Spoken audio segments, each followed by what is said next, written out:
Welcome back to the Kuhner Report. 8:06 here on the great WRKO and now on 93.7 HD2. 617-266-6868. You can also text us 680-680.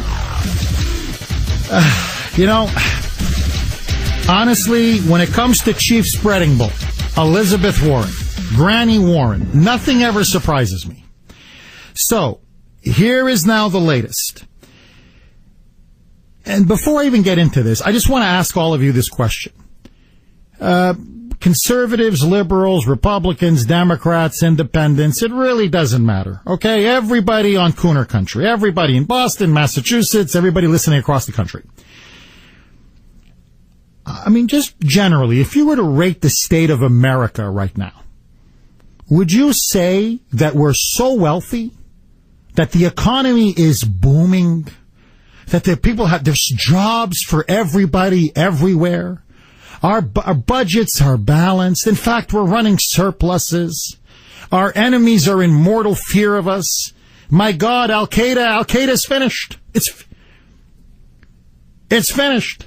It's absolutely finished. We have no problems in this country. Let me ask you, do you think we have serious problems, or do you think things are so good that literally now we have to find, nick and pick and choose? Basically nitpick problems that we need to invent. Because this is the mentality, I believe, that's permeating the Democratic Party and the Senate Democrats. Think about this, okay? The VA scandal, the hollowing out of the military, civil war in Syria, Boko Haram in Nigeria, radical Islam on the march all over the Middle East and North Africa, Iran on the verge of a nuclear bomb, $17.5 trillion debt, another record deficit year again in terms of our budget deficits, again over at least $500 billion, deficit after deficit, 93 million Americans unemployed or underemployed out of the labor force. A porous border, inflation, our dollar being decimated. I could go on and on and on about the problems that we face. And what are they worried about? I swear to you, what are they obsessing about? The name of the Washington Redskins, the professional football team. And so recently, unbelievably, 50 Senate Democrats signed a letter to the National Football League, to the president of the NFL, saying, oh, this is racist. This is unacceptable. This is a racial slur. This is a form of bigotry and discrimination, and it has no place anymore in modern-day America. And so they're demanding that the NFL force the Washington Redskins ownership to change the name of the Washington Redskins, because they believe the term Redskins is racist. Now, before I even, and by the way, the cherry on the sundae, guess who one of the signatories was? Harry Reid, of course, signed it. You know that. Chuck Schumer. When it comes to rabble-rousing, when it comes to playing the ethnic or the race card, nobody does it better than the Democrats. But guess who was one of the signatories and leading the pack? Chief Spreading Bull, Granny Warren, who, as many of you know, when she ran against Scott Brown in 2012, was faced with the question over and over again, why did you claim when you were looking for a job at Harvard, because they were looking for a minority applicant, why did you claim that you were an Indian, a Cherokee Indian? Well, according to what was told to me by word of mouth, family folklore, my great-great-great-grandmother allegedly was a Cherokee Indian. Look at the high cheekbones. There you go. I must be an Indian. Look at my cheekbones. That phony who lied, who concocted a deliberate lie so she can get a job at Harvard to teach one class for $350,000 a year. Now, all of a sudden, by the way, after she got the job, she reverted to her status as white. And before she got the job, when she was at Texas, she classified herself as white. But let that go. That cheap little hustler who deliberately concocted and used Native Americans to get herself a cushy job. Now that she's been in the Senate, is she heading up Native American affairs? Is she now the first female Indian in the U.S. Senate? Is that what she's claiming now? No. She's not white. She couldn't give a damn about Native American issues. How come she's not now the spokesman for the Cherokee Nation up on Capitol Hill? And that phony, that fraud has the nerve, has the chutzpah, has the gall to put her name on this letter, when she was the one that's been using Native American Indians to get herself into a career position after career position, cynically using them, lying through her teeth.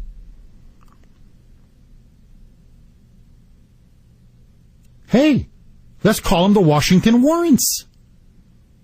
I mean, she's such a big Cherokee. You could just look at the high cheekbones. She's such an obvious Indian. Here is the obvious point. Okay? Here's the obvious point. This is none of the Senate's business. This is none of Congress's business. And remember what I warned you about what was taking place with Donald Sterling. You are seeing an assault on freedom of speech and freedom of expression and a violation of civil liberties like you haven't seen in generations. Almost unprecedented. They went after this guy over a private conversation. What he said was despicable. No question about it. He was talking to a 29-year-old girlfriend. She could have been his granddaughter. He was trying to have sex with her. He was jealous because she was running around with other young, virile black men. That conversation was private. To tape it was illegal. And now they've been on a witch hunt against this man, and the letter states, well, in the wake of Donald Sterling, we have to set an example for every sports franchise in the United States. It's none of your business. I'm sorry, did I miss the memo? Is the economy booming? Have we won have we won in Afghanistan? I'm sorry. Has Al-Qaeda disappeared from the planet? Is the world completely at peace? Have things never been better in America that we have to invent problems to solve? That we have to invent for things to fix? Now, getting to the substance of the issue. You see, a fraud like Elizabeth Warren, she's the real racist. She's the one that cynically used a trumped-up, bogus claim of Cherokee heritage to get a job. She used Indians to get herself a privileged position and a $350,000 a year job at Harvard. The Redskins, it's not a racist name. It's just not. You don't know the history of the Washington Redskins. You don't know the history of the Redskins name. You don't. Because you're so racist yourself. Many of these liberals. You see everything through the lens of race. You think they're referring to the red skin, allegedly, of Native Americans. No. They had a very famous coach after World War I. He actually was, unlike Chief Spreading Bull, he actually was a Native American. And they said, how can we honor you? Because you're such an incredible coach, we want to honor you. He said, well, you know what? Call the team the Washington Redskins. Why the Redskins? Was it because he wanted to emphasize their skin pigmentation? No, stupid. Genius. Because many of the Indians of the tribe that he was from would put on red paint. They would paint their skin red when they would go into battle. It's actually a supreme compliment. It means you're brave. It means you're fierce. It means you'll take on all comers. It means when you go to war, or in this case, when you go on the battlefield, you will give them a fight like they've never seen, like the Redskins of old. They're trumping up racial grievances where none exist. And here's the point you'll never hear from the jock sniffers at ESPN, which, by the way, I have to tell you, ESPN to me is almost becoming unwatchable. Modern day, much of it, not all of it, but much of it, modern day sports commentary is maybe the most politically correct industry in all of the United States. And that's saying something. They are so politically correct. They are so trendy. They're so fashionable. They don't have an original idea in their head. We have to speak out against racism. This is wrong. We have to speak out. This is a big controversy. No, it isn't. The overwhelming majority of Native American tribes, Indian tribes, don't care about the issue. They're not even offended by it. And when you ask them, tell me, on your list of grievances, you know, after massive unemployment, epidemic of alcoholism and drug abuse, broken families, illegitimacy rates, dysfunctional education systems, reservations that don't work, massive suicides, especially among young people. When you go through all of that, where does it rank? Is it number 10, number 21, number 50? It's not even on their top 100 list of grievances. To those that even care about the issue. Here. Boston Celtics. I think it's a racist term. No. Look at that leprechaun. I think he looks a little tipsy to me. Oh, it's subtle. The Irish are a bunch of drunks. A bunch of little tiny little, puny little drunks. Oh, the Notre Dame Fighting Irish. What are you saying? The Irish, all they want to do is get drunk and fight? Oh, you racist, you. I want that name gone. You want to do this, guys. We can do this. The New England Patriots. Hey, do you know how many loyalists lost in the American War for Independence? I know this. How many of them fled to Canada after the American War for Independence? Do you know how many are offended by the term patriots? Hey, the British, they don't like that term. That's not a good term. To many liberals, they founded a republic based on genocide and slavery. Patriots, gone. Celtics, gone. Bruins, hey, I'm an animal rights guy. No. Did you ask the Bears for their consent? Why are you using animals to name your sports franchises? You're exploiting animals. The Bears are gone. I'm offended. The Bruins, gone. This is insanity.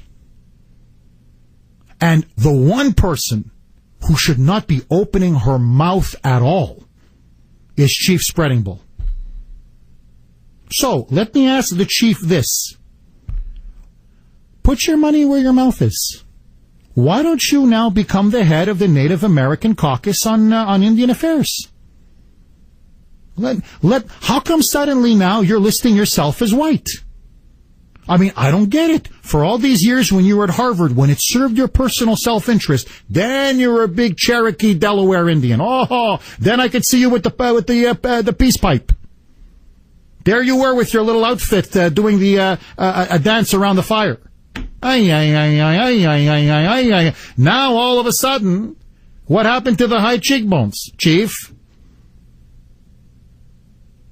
Where's the Indian gear, Chief? Where's the peace pipe, Chief? I don't see it. Chief. 617-266-6868. Should the Redskins change their name? And number 2, is it any of Congress's business? 617-266-6868. Bruce, you're up first. Thanks for holding. You're on RKO. Welcome. Yeah, Jeff. Hey, Bruce. Yeah, as a matter of fact, I'm on my way down the store. My buddy has Native American blood.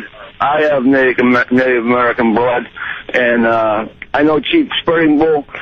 She has bad blood. But that aside, Yeah, I just got a call from Flipper. He's really teed off about the Dolphins in Miami. He wants their name changed, too. What a psycho-dyko, huh? 617-266-6868. Comrade John, how you are, comrade? Brittany or Cooksey, try to keep me on for a second, because usually when I say something funny, you just think that's it.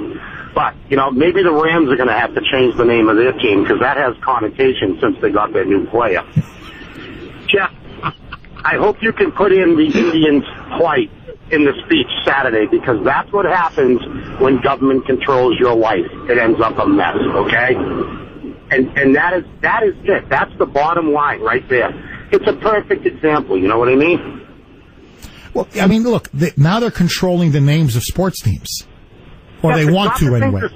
It's not that things are so good that they have to go do this. It's things are so bad, they have to keep people's eyes off of what's really happening. Bingo. That's the game. Bingo. And you know it. You know it. Hey, listen, I'll see you Saturday, brother. See you tomorrow. Hey, comrade, I think you're speaking tomorrow, are you not? I'm going to try it. I'm going to write a little speech. Cooksey has to approve it first, because you know I can get a little bit. Yeah, I can get a little bit fiery. Yeah, we we can't say anything like burn the legislature down or kidnap Justina.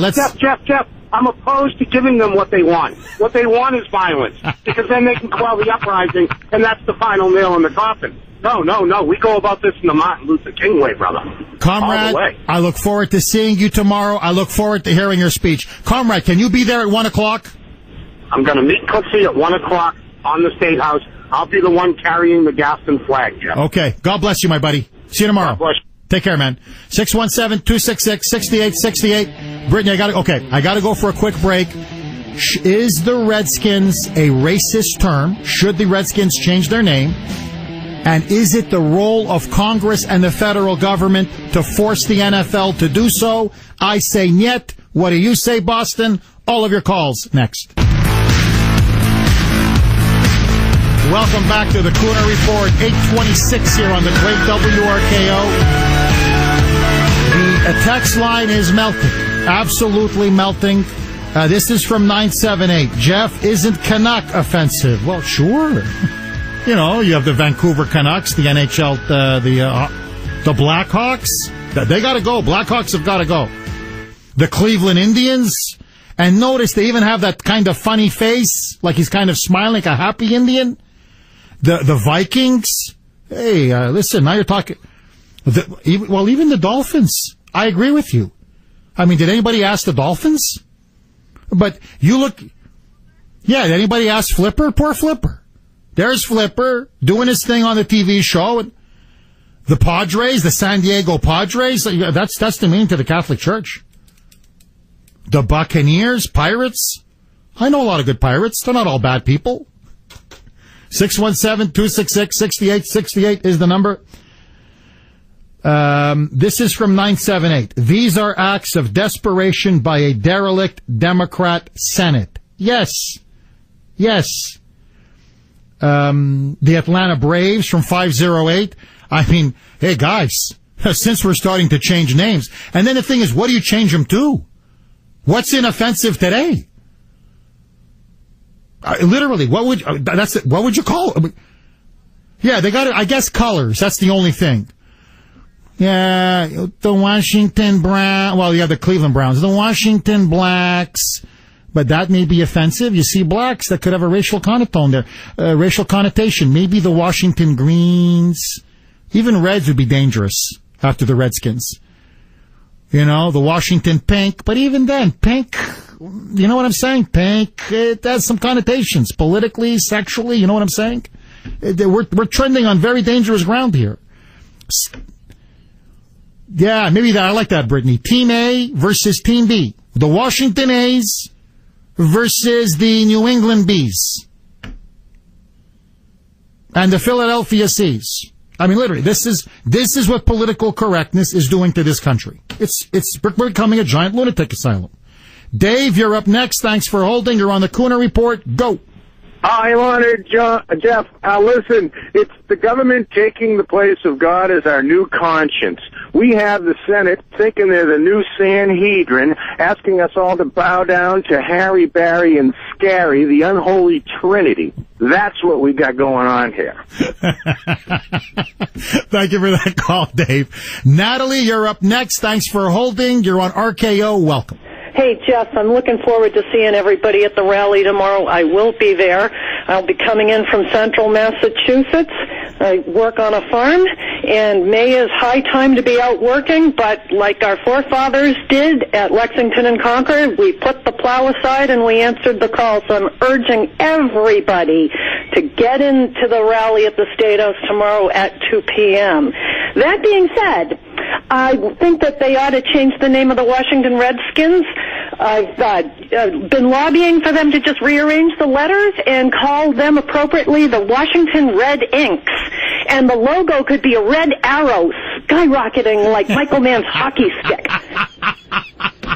Really good call, Natalie. Look forward to seeing you tomorrow. Wayne, you're up next on RKO. Go.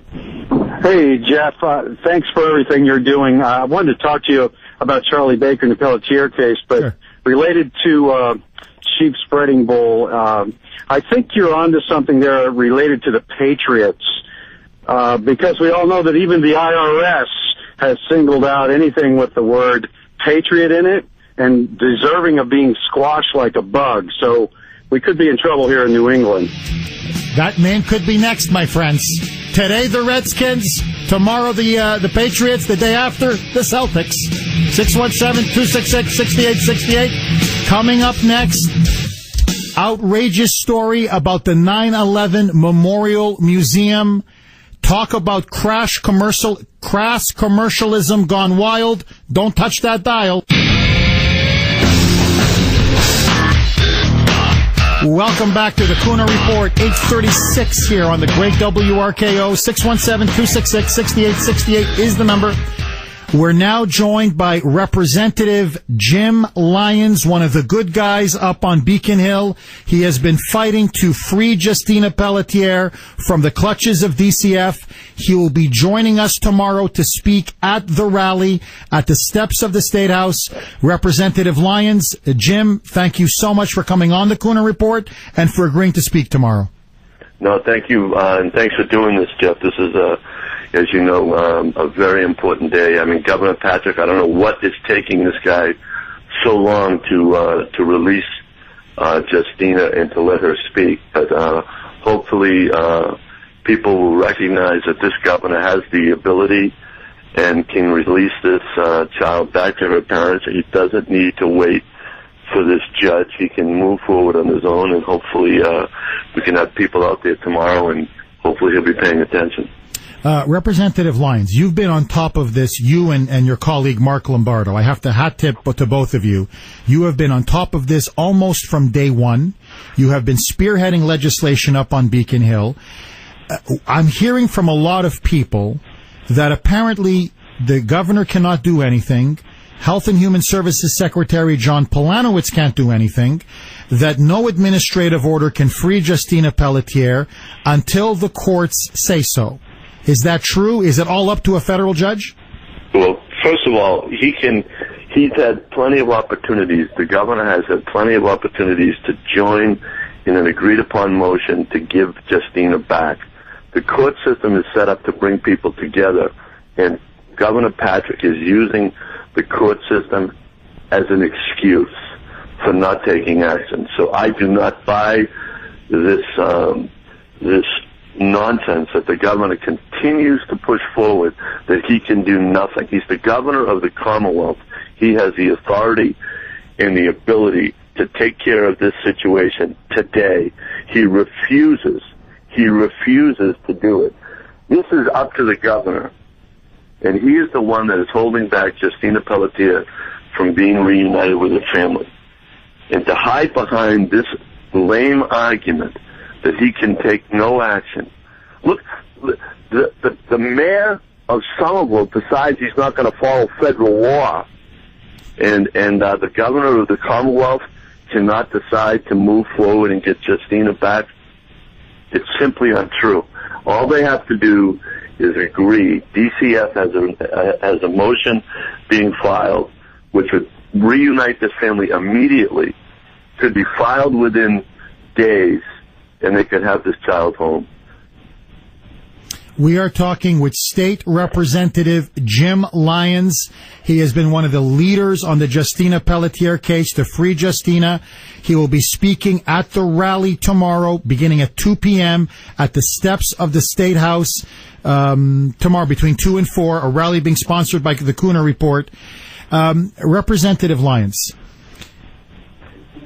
you've been following this very closely. What we keep hearing from a lot of liberals in this state is there must be something else that we don't know about, which justifies why DCF stepped in and stripped custody away from Lou and Linda Pelletier and forced Justina to fall under the care and watch of DCF. According to your knowledge, to what you've seen, to who you've spoken with on Beacon Hill and elsewhere, is there something we don't know about? Is there something going on behind the scenes about the Pelletiers or about alleged medical child abuse that we're not aware of? Absolutely not. The only thing that's happening right now is a cover-up by the Patrick administration for their total ineptness, not only on this, but in everything else. And they are unable to stand up and admit that they've done anything wrong. That's the only thing that's going on Beacon Hill.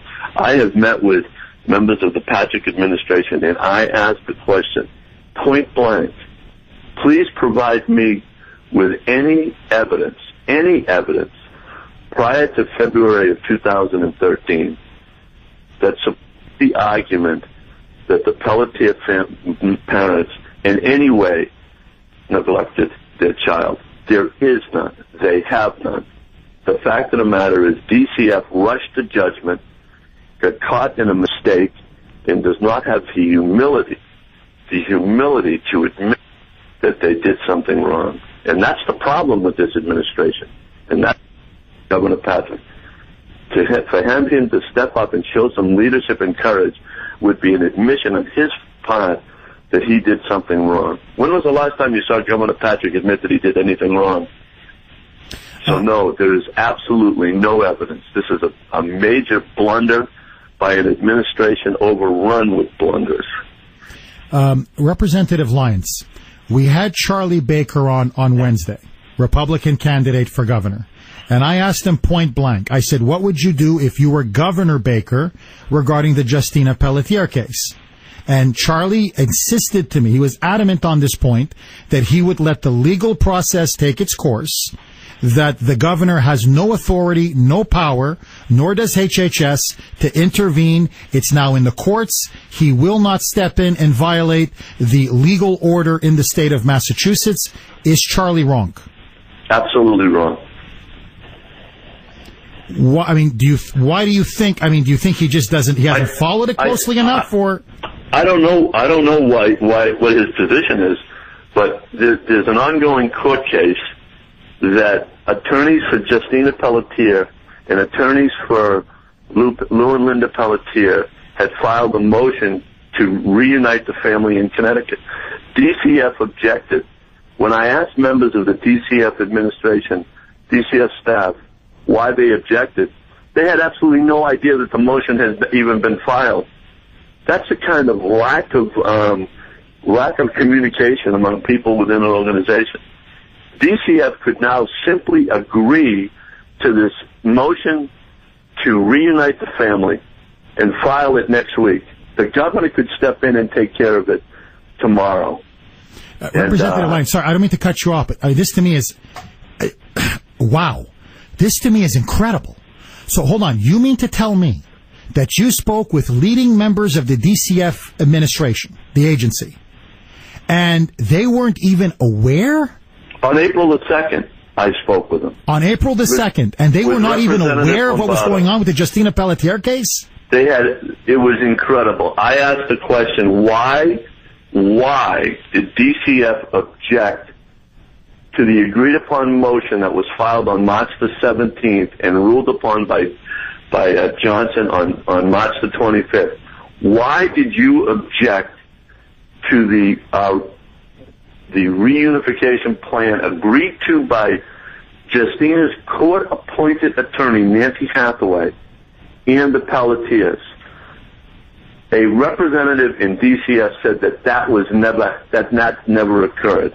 I clearly looked at him and said, "You don't know the facts."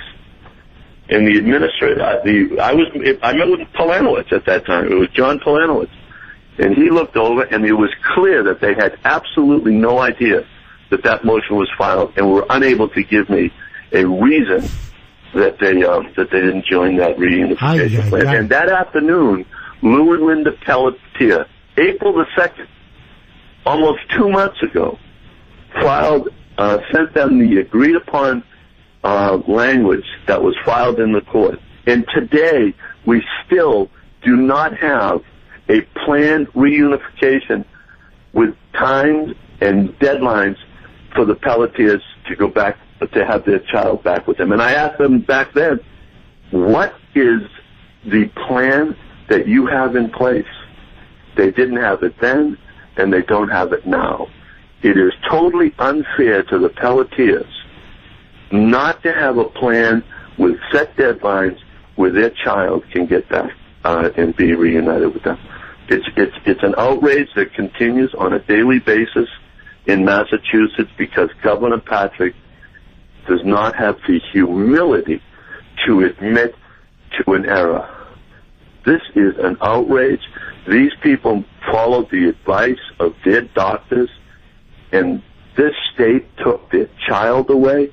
Every parent in the United States of America should be concerned of the overreach of DCF and Governor Patrick in Massachusetts.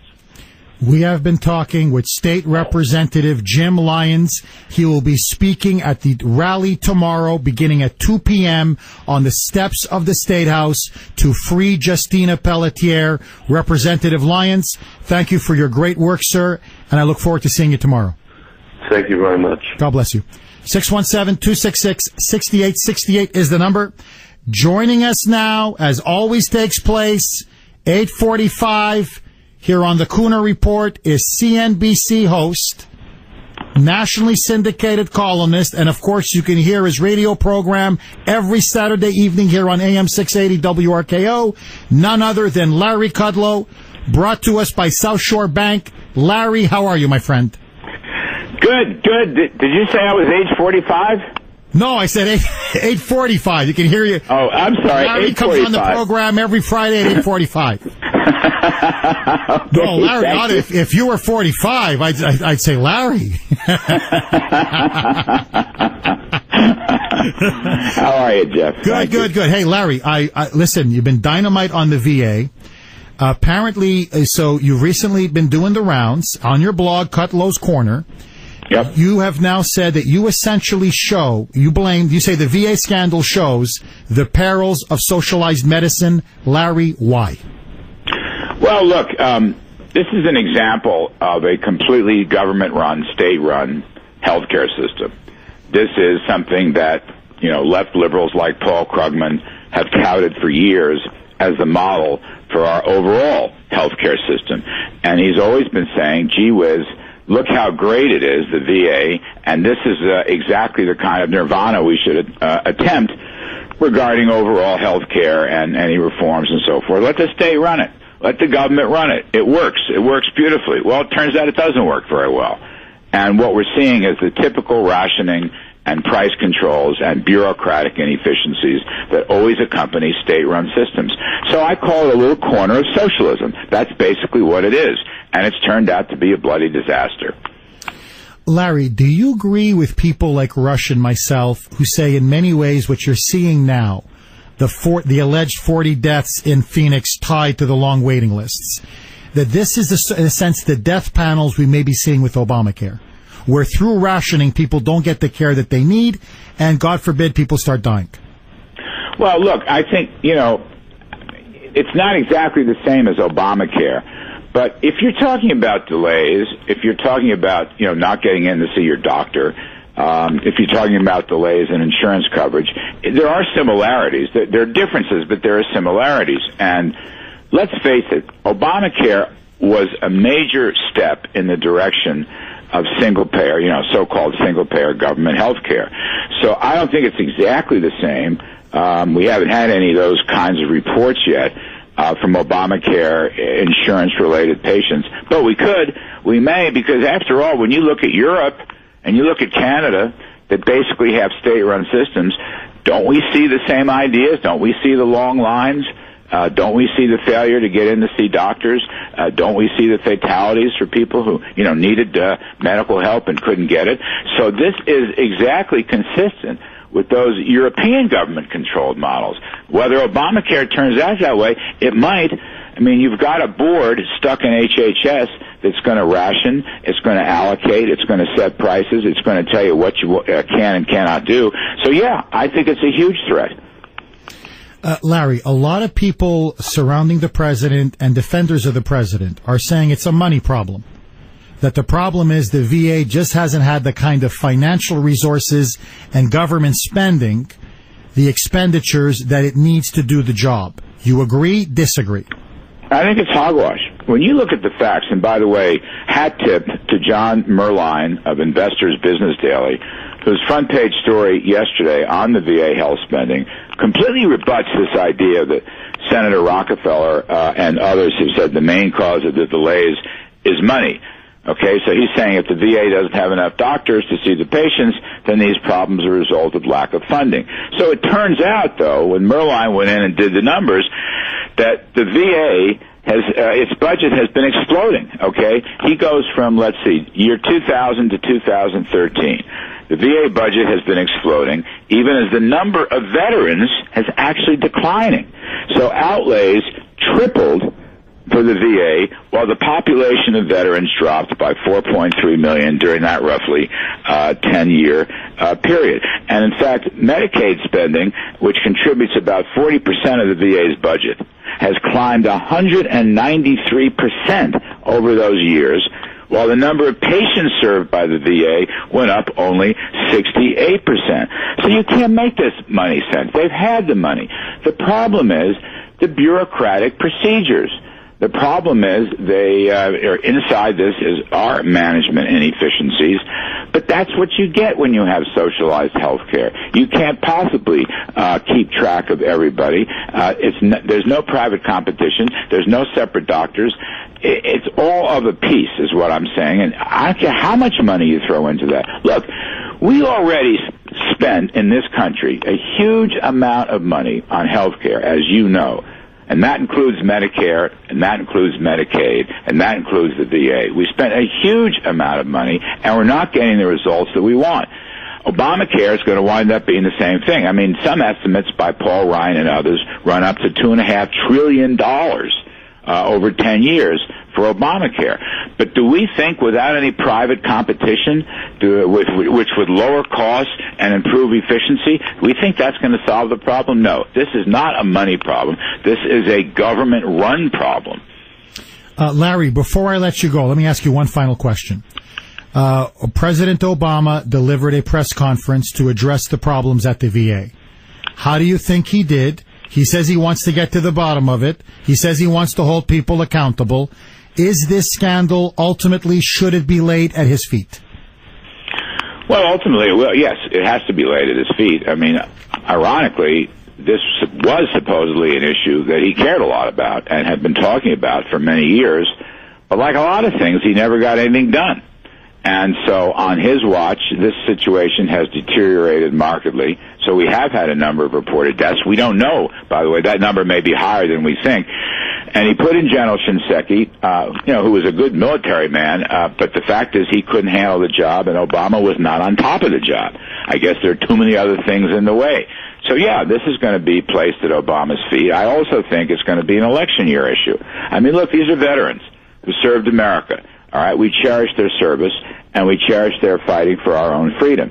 If we can't provide them with decent medical care, we're in a lot of trouble. And President Obama is going to be the collateral damage from this trouble. And I think come November, of a number of issues, including the major flaws in Obamacare and elsewhere, this is going to be his problem. People are going to be voting, I think, on President Obama. He may not be on the ballot, but people are going to have him in mind. And this VA scandal is going to really hit home. I think, frankly, clearly. It's a much bigger issue than the IRS and a much bigger issue than Benghazi, and it links itself to Obamacare, which is also, as you know, still just as unpopular today as it has been for the past years. We have been talking with Larry Kudlow, CNBC host, nationally syndicated columnist, and you can listen to his radio program every Saturday evening here on WRKO. Larry, thanks so much for coming on the Kuhner Report. Thanks very much for having me. Have a nice Memorial Day weekend, Larry.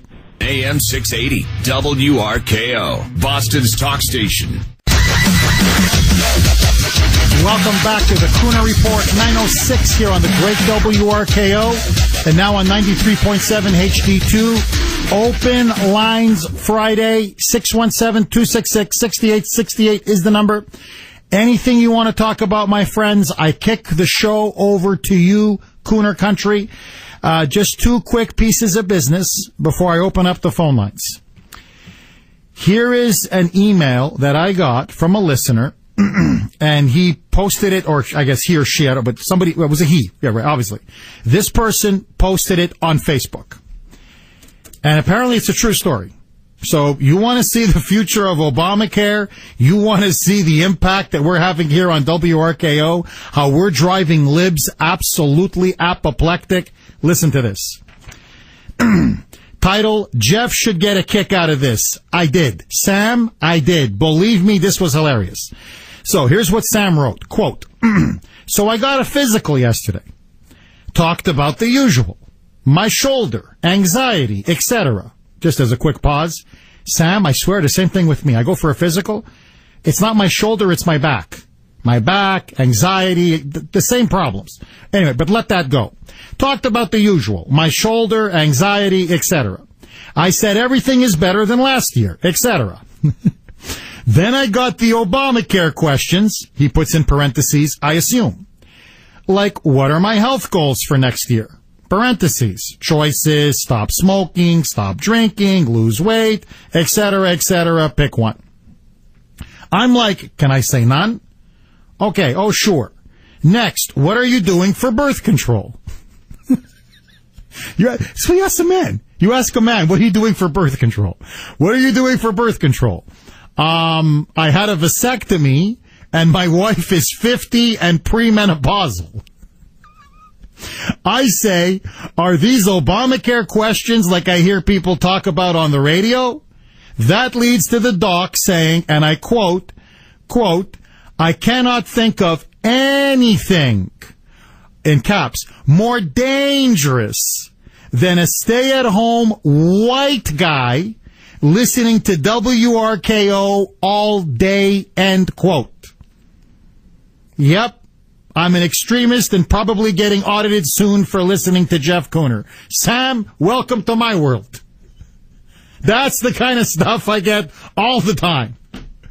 I mean, this is, hold on. You mean hold on. You mean the Jeff Kuhner from RKO? Yeah. Oh my God. Oh, dangerous. Oh, extremist. Oh my God. Oh my God. It is a suicide bomber, hostage taker.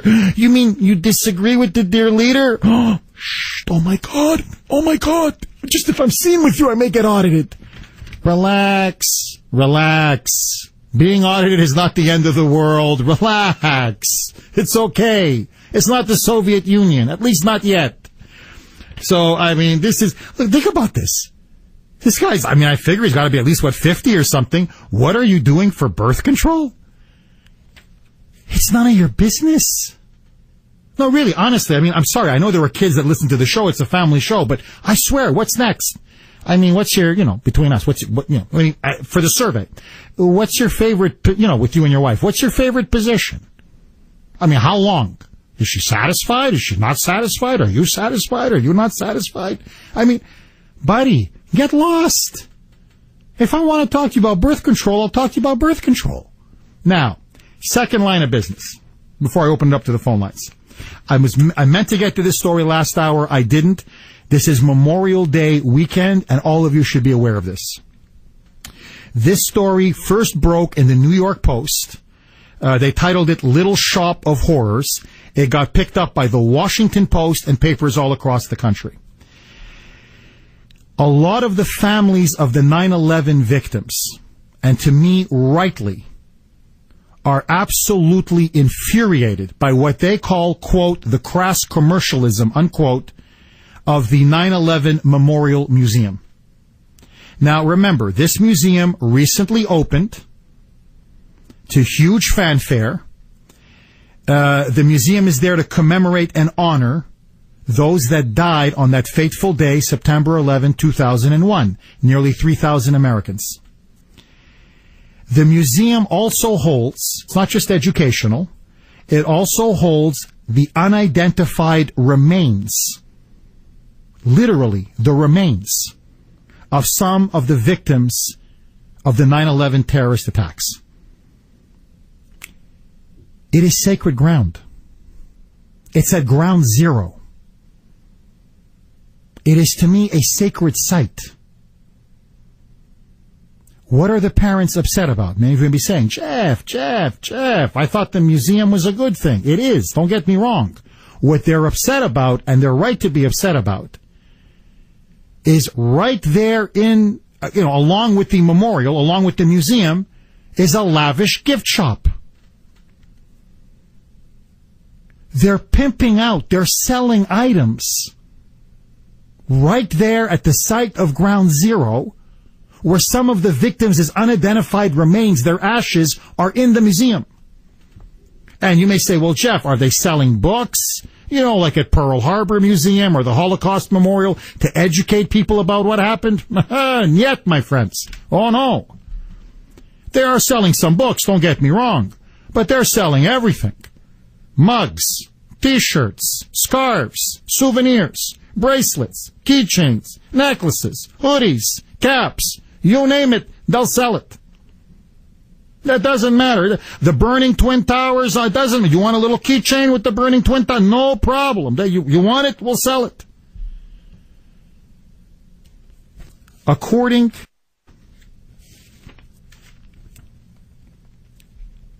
to a father, here's what he told the Washington Post, quote, "They're down there selling bracelets. They're making money off of my dead son," said Jim Riches, whose firefighter son Jimmy died at the World Trade Center on 9/11. His son Jimmy rushed in to try to save people in that inferno, in the burning towers.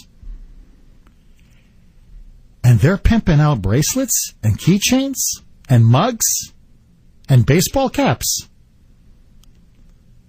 I mean, I honestly, my friends, is nothing sacred? Is nothing sacred? Do we as a society, do we have to commercialize everything? Thanksgiving, now it's basically shopping day. Easter, it's about the Easter bunny. Christmas, forget it, it's shop till you drop. Everything now is money. Memorial Day. Monday, which is supposed to be a solemn day where we remember the dead and the sacrifices made by our troops for our freedoms. It's buy a car day. It's when you go to the car dealers for get the best deal you can. Or go to the beach and get drunk day. Let's get wasted. It's a beach weekend. Everybody party till you drop. So, I'm asking these people at the Memorial Museum, hey guys, why not start selling, I don't know, some of the urns of the ashes? How about this, really? How about vials of blood? I mean, guys, since we're pimping out the whole thing, here's a little bit of Todd Beamer's blood. You can get a touch of history right here for $500. Todd, you want Todd Beamer's, a little bit of his blood here in a vial? $500. Ooh, look at this. We even have some hair. You want some hair of a person that jumped out of that building?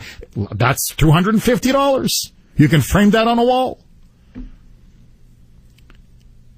It's open lines. Anything you want to talk about. But let me ask you this. Do you think the family members are right to be outraged at the commercialism at the 9/11 Memorial Museum? And should they be selling souvenirs and trinkets? I say no. This is a sacred site. It is sacred ground. It's an insult to the dead. It's an insult to the victims and to their family members. What do you say, Boston? 617-266-6868. If your son or daughter or wife or husband or family member or friend died on that site at 9/11, would you want them selling souvenirs at a gift shop right there? 617-266-6868. Vinny, you're up first. Thanks for holding, and welcome. Yeah, thanks, Jeff. Just to quickly answer your question, I would be outraged, but I believe the board of directors for the 9/11 museum already gave in to the Muslims because the Muslims didn't like the video with the history of 9/11. But so I already think they already messed everything up. But I want to talk to you about your interview with Charlie Baker this past Wednesday. Yes. One caller called Charlie Baker Chicken Charlie. And Jeff, I agree with the name, Chicken Charlie Baker. Massachusetts spends $1.8 billion a year, and that's billion with a B, to support Auntie Zatooni's and Uncle Omar's and all the other illegal aliens. Yet Chicken Charlie says it's a federal issue. Yet it cost us money. I would want a governor that is going to use the bully pulpit, even though the issue is a federal issue. I would want the governor getting together with all other governors and saying, we want these people out of here. It's costing us too much money. It's not right. They're criminals, and so on and so forth. We have much better uses for our own citizens, bridges, roads, and everything else. Chicken Charlie, once again, is turning out to be a moderate or a liberal like he was 4 years ago. I will write a write-in ballot for Paul Revere because I will not vote for Chicken Charlie. I'm fed up with him, and I wish the Republicans would put someone up that has a backbone, that is going to stand up for the state, stand up for America, and do the right thing, and have the courage to speak out and not sidestep the issue. Illegal aliens, that's a federal issue. That's what I want to say about it, Jeff. Vinny, before I let you go, how are you feeling, my friend? Well, Jeff, radiation, it fatigues you so much. I'm down to my last 5 treatments. It gets you so tired. I can't even stand up for more than a few minutes at a time. I'm that fatigued. The feeding tube I have, because everything you eat tastes like metal, and I can't take anything by mouth. The feeding tube I have got infected this past week, and I'm on meds for that. But there's an end to this, Jeff. I'll be done with it soon, and I wanted so much to be with you there tomorrow, but I can't. It's okay, Vinny. Vinny, it's okay. Listen, you're in my thoughts. You're in my prayers. My mother had chemo. My mother-in-law had chemo. I know how hard it is. You got to think about yourself. You got to stay strong. Don't give up hope, Vinny. You got to beat this cancer, okay? I will, Jeff. Thanks. All of us are behind you, Vinny. Thank you. When you get better, Vinny, you're going to run for governor, okay? You're going to get better. You're going to beat this cancer. I'm telling you, Vinny. And we're going to run Vinny. We're going to run a real conservative patriot, Vinny. I'm going to back you all the way, my friend. Thank you so much. All right? All you got to do is beat this cancer, okay, Vinny? I will. God bless you, my friend. Thanks, Jeff. Bye. 617, take care. 617-266-6868. Tom, you're up next. Thanks for holding. You're on WRKO. Go. Jeff Kuhner, 680 RKO. That's red, white, and blue dynamite, baby. Thank you so much. What's on your mind, Tom? Jeff, God bless Vinny. He's in my prayers. And then I have a comment. That's one reason we don't support Ralph Cramden, also known as Chris Christie, because he supported the Ground Zero Mosque. But now, if you can give me one more minute, sure. I got Harry Reid here, Jeff. Can you talk to Harry? We're now joined by Senate Majority Leader Harry Reid. How are you, Mr. Senate Majority Leader? Jeffrey Kuhner, I know liberalism is a mental disorder. I know dementia is a mental disorder. I know I'm a babbling jackass, and I'm a pandering old fool to the American Indian, but I am the king of the United States Senate. I want to accomplish one thing before I leave with the last honest man in Washington. will you join me in my fight to change the name of the Washington Redskins? Jeff, I know there's terrorism, there's bad things all over the world, but this is important to me, Jeff. This is very important. Will you join me against Daniel Snyder, Jeff? Get lost, Dirty Harry. Get a real job. Do something productive with your life in your old age. Christina, thank you. Is this the Christina? Jeff, how you doing? Hey, I'm great. How are you, Christina? I'm well. This is Christina from Kuhner Country, as you know, and I just wanted to call and thank you for addressing, dedicating that first hour to what happened Monday, followed up by Wednesday's Baker interview. And, it was just a very emotional few days. And you always come through, always. When I reach out to you, you always come through for me. And we needed you to address what happened, really spell it out, because there was just a lot of dissension and disharmony in our usually pretty happy, Kuhner Country family. But I appreciate that you did that for us. And, it's my pleasure. Honestly, Christina, it was a very long week, and I really appreciate that you gave us recognition. Honestly, Christina, you shouldn't even be thanking me. It's my job. Look, I really mean this when I say this. This show is not about me. It's not about Brittany. It's not about Cooksey. It's about you. It's about the audience, about Kuhner Country. I work for you. You don't work. I work for you. I'm here to serve you. So if there's anything, if there's a major problem, a major dissension, a major disagreement, look, let's air it out. Let's talk about it. Yeah, I'm behind this microphone for you. And so, trust me, as I always tell the group, Kuhner Country is not for Christina. It's for the listeners of the Kuhner Report. It's a group that has absolutely grown. We have many different points of view. Everybody's voice is heard, okay? With exception of a couple, but we won't go there, But, like Kuhner Country is not for me. It's for your listeners to come. When you're on the air, we are following what you're saying, and we're discussing it. So it's a great gathering place. And the mood was just really, really heavy. It was really, I've never seen it like that before. And we do appreciate what you do every day. You're the most dedicated person I can say that I know, Christina, on air, that works so hard like you do. This weekend you're busy. Tomorrow you're busy. Sunday, it is Monday, Memorial Day. My Marine came home. I'm happy that finally we have a holiday with him. Good. And I'm stretched pretty thin with emotion right now, but I wanted to just thank you again, Christina. You and members of Kuhner Country. As far as I'm concerned, Jeff, it's done now, and we're going to move on because we all have a common goal here. And we have much bigger fish to fry right now. Exactly. So, thank you again, and thank you, Grace, Christina, as well. Thank you very much. Keep holding my feet to the fire. If you don't think I'm doing my job, you let me know, my friends. 617-266-6868. I'm up against it. Got to take a quick break. Don't touch that dial. Bill, Joe, Tom, Kevin, David, Bruce, all of your calls next.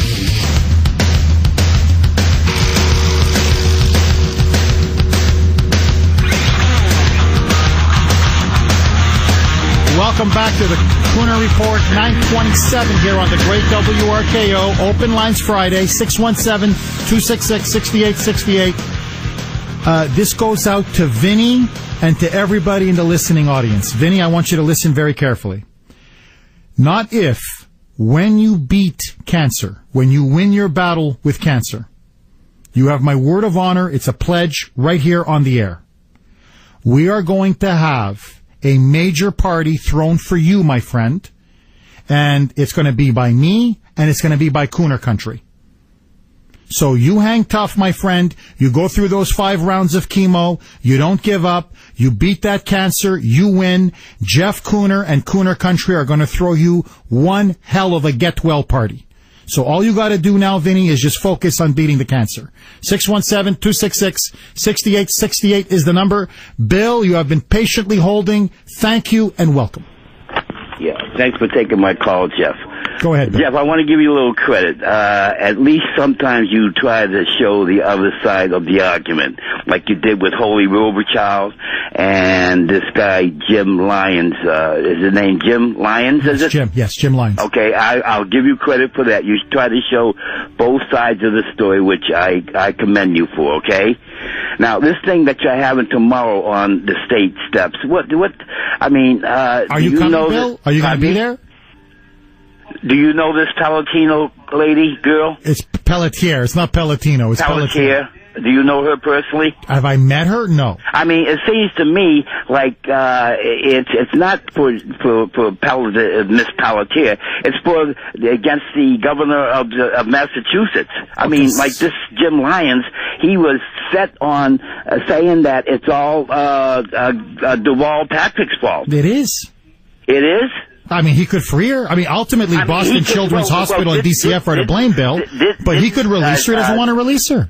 Didn't Baker come on and say that it can't be done? Well, Baker was wrong. Federally? But, Bill, Baker was wrong. Now, my point, Bill, wait a minute. Now, where does he stand in politics? Isn't he running for the governor of Massachusetts? Just because a man's running for governor doesn't mean he's right on everything, Bill. It means that he knows enough to he's misinformed. People who that what he's saying is right. Bill, people who run for office are misinformed on many issues. And the people that you got go, birds of a feather flock together. Mark Lovello, I once called him an a-hole over the. No, it's Mark Lombardo. Mark Lombardo or Mark Lavelli? No, it's Mark Lombardo, Bill. Bill, listen, look, honestly, this is a girl who everybody admits. And I prayed for her. Was unjustly, Bill, hold on. She was, turn him down, was unjustly kidnapped by DCF. Bill, she's been away from her parents for 15, almost 16 months. She's wasting away. She's dying. They blew it. Boston Children's blew it. DCF blew it. And Mini-Me, Deval Patrick, can settle this with one administrative order. He won't do it. Now, we can disagree on everything, Bill, honestly. But we're talking about the life of a 16-year-old girl. Can't you at least in your heart, for once, not put politics and I'm not putting politics behind this. Just say, look, forget. I'm for Miss Pelletier. But I'm saying that you people are making it into politics. No, I'm asking the governor to do the right thing. I'm asking John Polanowitz to do the right thing and let her go home. To the people that can really do something about it. He can. It's not like a stay of execution or something like this. This is a child's life that's in the hands. And you people are publicizing this. Yes. We're trying to save her. Yes. No, you're not trying to save her. Of course we are. What else do you think we're doing? Bill, you honestly... Bill, I got news for you. Bill, I got news for you. I got a hell of a lot better things to do on a Saturday than go down to the State House at 2 o'clock in the afternoon. Believe me. Like to debate you in public, right. Bill, listen, honestly, you can disagree with me. But I'm not. It's not disagreeing with you. It's seeing what is right and what's wrong. Yes, and what's right is to free this girl so she can be with her parents. And you know who can do that? The governor. Thank you for your call, Bill. 617-266-6868. Please, tomorrow, 2 o'clock at the steps of the State House, a major rally to free Justina Pelletier, sponsored by the Kuhner Report, by Kuhner Country. Lou Pelletier will be speaking. State Representative Jim Lyons will be speaking. Some members of the audience will be speaking. Please be there. It's her birthday tomorrow. Let's show the people of this state that Kuhner Country stands with Justina.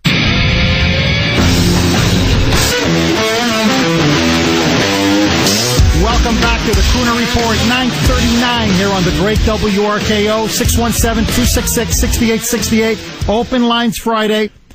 Tomorrow, you can take the T all the way down to, Jeff was telling me the Park Street? Park Street. So Brittany is saying you can take the T down, take the subway, go right down to Park Street, get off there. So you don't have to pay a lot in parking. You can park wherever, somewhere else. Take the subway, take the T, get off at Park Street. It's right there near the state capitol on the steps of the State House. The rally for Justina will begin at 2 p.m. tomorrow. Sunday, we're going to be in Cape Cod in Hyannis, right across from the Cape Cod Mall at the Kmart parking lot. there for Cape Cod Cares for the Troops, giving them supplies that they need for the boys in Afghanistan. We're going to have a Pledge of Allegiance. We're going to have troops show up. I will be there. Grace will be there. Ashton and Ava will be there. It'll be a nice time for the family if you want to come down. So the Kuhner man's got a jam-packed itinerary this weekend. I hope to see all of you out there tomorrow and Sunday. Joe, you're up next. Thanks for holding and welcome. Thanks, Jeff. Let me encourage all of you listeners, don't just show up tomorrow to that rally. Show up and bring someone with you. Bring your friend, bring your co-worker, bring your neighbor, your aunts, your uncles, your mothers, your fathers. Bring someone with you. Most importantly, bring your sons and your daughters. My kids are always asking, Dad, what do you want for Father's Day? It's so hard to buy something for. What do you want for Father's Day? I've got calls into all of them. I'm waiting to hear back from all of them voicemails. This is what I want for Father's Day. Come with me to this rally on tomorrow. That's what I want. Let's give Lou Pelletier the greatest gift that any father and every father has ever gotten, the gift of a child. And let me say something to Bill. You know, Bill, right from the words of your own mouth, you said that this isn't a stay of execution. Yes, it is. And just like he has the power, the governor has within his power the stay of execution. He also has in his power that coward could sign one document. That's all it takes. And he could release this child back to the custody of his mother and father, back to her mother and father. But the coward won't do it. How's that for being political, Bill? Thank you very much for that call, Joe. Tomorrow is also Justina's 16th birthday. She's going to be celebrating it at some psychiatric facility in a far-off corner in Connecticut, whereby they've designated, not the parents, but DCF, only between 2 and 5. They knew we were going to have this rally between 2 and 4. They deliberately did it between 2 and 5 because they wanted to put the parents in a squeeze and say, choose, celebrate 16th birthday with Justina or go to the rally. That's the kind of thugs we're dealing with. Well, you know what, my friends? Let's show them that we're now drawing a line in the sand. Hands off Justina. Send her home. Free Justina Pelletier. I need all of you to show up tomorrow, 2 to 4, at the state steps of the state capitol, the State House, Saturday. Please be there. I'm sponsoring this rally. Kuhner Country is. I'll be speaking. Lou Pelletier will be speaking. Representative Jim Lyons will be there. I need all of you to show up. And as Joe eloquently said, bring a friend, bring a colleague, bring a coworker, bring family members. Let us show that in this state, we put our children first. Earl, you're up next. Thanks for holding. Welcome. Thanks for taking my call, Jeff. My pleasure, Earl. Well, I actually called to try to lighten the mood and give you a chuckle for a Friday, but Go ahead, now shoot. It sounds odd. But I just want to let you know that, DCF not only protects children, quote unquote, they also protect vulnerable adults. So you may want to watch your back. They may consider you vulnerable and snag you as you're walking down the street and lock you up just for your own protection. Well, I mean, honestly, Earl, one of the reasons why I'm not bringing Ashton and Ava tomorrow, they may suddenly take my kids away from me. I don't know. I see Ashton's got a runny nose. Well, he's just got a cold. No, he doesn't. It's a psychiatric disorder. You're not treating him properly. You've just lost your kid. I think his father's a Republican. He needs help. Earl, are you going to be there tomorrow, buddy?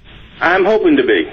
I'd love to see you, my friend. Tomorrow and Sunday. Okay. Down at the Cape. Look forward to seeing you, my friend. And hey, thank you so much for your incredibly generous donation to Cape Cod Cares for the Troops. Hey, it's the least I can do. They keep us safe. I hate to say that they keep the trouble over there on the other side of the ocean, but it keeps creeping over to our side. But they do what we can't do for ourselves. Amen, brother. 617-266-6868. Tomorrow, Saturday, May 24th, 2 p.m., major rally to free Justina Pelletier. please, all of you, come. Kevin, you're up next. Thanks for holding. Go ahead. Thank you, Joe. Thank you, Jeff. No, it's okay. And Joe was just so eloquent. I get it, Kevin. He was, and as he says, a child is a gift to us all. So everyone, again, and we're going to be there. We're going to be there. You've turned the Kuhner Report into family and friends of us all, and those moving words earlier by Vincent. He said to me earlier in the week that he wouldn't have the energy to go. We're going to stand up for Vinny and his wonderful wife, Mary. We're going to have a barbecue for him when he heals and gets out of this, and so we're going to be there. And one more thing, Jeff, here we are on the eve of Memorial Day weekend. Let us not forget, okay, for the active, the inactive, and that blood that was laid down for us to be here today, okay? It's in going to Bill. It's a shame that what Deval Patrick, the state legislature, that stonewalled what Representatives Jim Lyons, and Lombardo was doing 4 months ago. So Lou Pelletier spelled it out in the law, okay, what the law is. Unlike what was going on with the Gestapo, okay, next door to me yesterday in Somerville, which is a shame. Here we are in the last few hours. We've had Thailand under a coup, all right, the Ukraine, every state falling apart, and in our backyard with the Attorney General Martha Coakley and with Joey Cavatoni, all right, to say that the laws in this land do not apply. And then you had Charlie Baker that was sought out yesterday, and he says, we're a land of immigrants. I beg your pardon, Charlie. We're a land of immigrants, but we all participated in the law to come here. My paternal grandparents, okay, and then 8 generations on the maternal side. It is a shame. They went through Ellis Island. They participated in the legal process. We'll see you tomorrow, Jeff. See you tomorrow, Kevin. We're not a land of illegals. We're a land of Americans. Tom, you're up next. Thanks for holding. Go. Good morning, Jeff, from Lecanto, Florida. Hey, Tom, how are you? Jeff, I have a few comments. First, Vinny, my prayers are with you for a very speedy recovery, Vinny. Jeff, I'm calling to congratulate you. You're on Hawker's Magazine, the top 100. And this is an incredible accomplishment considering most of those people are on syndicated radio. Oh, thank you so much, Tom. Honestly, it's because of the audience. And people Jeff, like you in the audience out there. I'm behind this microphone because of people like you out there in the audience. Yes, and Jeff, very quickly, I had the pleasure of meeting you in Maryland at a rally several years ago, and it was an incredible experience, so I encourage all your listeners to come out and see you. Oh, thank you so much, Tom. It's a shame you can't make it from Florida, my friend. God bless you, Jeff. God bless you, Tom. Have a great Memorial Day weekend. David, you're up next. Thanks for holding. Go. Good morning, Jeff. Hi, David. Hey, Jeff. Let me ask you: do you support the grassroots lay movement within the Catholic Church to designate St. John Paul II as the patron saint of pedophiles? Do I? What? David, I have no idea what you're talking about. Bruce, you're up next. Thanks for holding. Go. Holy mackerel, Jeff. Can you believe that guy? Oh, man. Yeah, I'm sorry I got cut off on that last giddy up. I wanted to say that I'm looking forward to tomorrow. I'm having a little car trouble, but I don't care if I have to walk there from Woburn. I'm going there. I have a couple friends that are supposed to go. One of my buddies has a restaurant up in Billerica, Via Del Mori, and he invites you and your whole crew to go there for some time for dinner. He's going to try to do whatever he can to raise some money for Justina and the Pelletiers. But kudos to Vinny. He's an awesome dude. He knows who Chicken Charlie is, and I'm really impressed with that. I look forward to tomorrow, dude, and I got your back. Don't worry about nothing. Thank you so much, Bruce. Look forward to seeing you, my friend. Right, everybody who shows up, take care, buddy. God bless you. To everybody who shows up tomorrow, thanks to Sweet Spot Bakery in Melrose, you're going to get a voucher for a free cupcake. So hopefully we made enough vouchers. Please make a fool out of me. Let me run out of vouchers. I'm begging you. 617-266-6868 is the number. 950 on the great WRKO. Open lines Friday. More with your calls next. Welcome back to the Kuhner Report, 9:56 here on WRKO. Teresa, you're up next. Thanks for holding and welcome. Good morning. Hi, Teresa.